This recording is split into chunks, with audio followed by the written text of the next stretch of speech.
wararka iska ilaali markaan ku leeyahay wararka waxaan ka wadaa wararka maalinlaha ah oo waxa weeye uu qofku si maman uu u dhageysto ama uu u akhristo ama uu la socdo ama radio ka dhageyso ama TV ka dhageyso ama website ka akhri ama Facebook kala soco ogow wararku noloshaada saameyn badan bay ku leeyihiin wata koobaad wararku horta wax farxad ma leh weligii arkimaysid war farxad leh boqolkiiba 90 wararka la sii daayo waa waxaan hadin leh dhul gariir baa dhacay dadyo baa dhintay musiibo dhacday khasaare ayaa dhacay shirkada ayaa kacay meel budab ka dhacay waxyaalaha sidii dhamaantood waa wax de warwariyo walaa amar walba ku galinay marka waxyaalaha noocaas maxad u badsan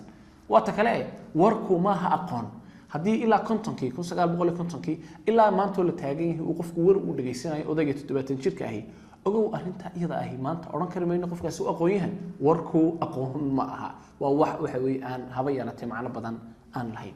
waxaad ogaataa warku ma joogsado hadii warka markaad maanta meer dhageysato halka uu kaaga dhamaanay hadana saacada dambe war baa soo dhacay ta ku xigtana war kala soo dhacay waxa la rabaa habeenii maalin shaashadu saa ku hortaayo oo mar walba aad wax daawatid oo mar walba aad dhageysatid arrintaas adiga ku dan maaha waxay dan u tahay oo quraata dadyoga wararka soo daynaya oo in badan dad badan oo flowrisa daarinta iyada ku helay marka iska ilaali marnaba warku wax faa'iido male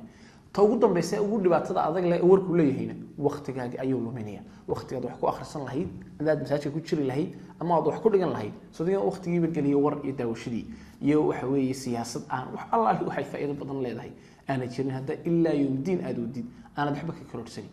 marka talada koobaad waxay tahay war hooy wararka yarayso oo iska ilaali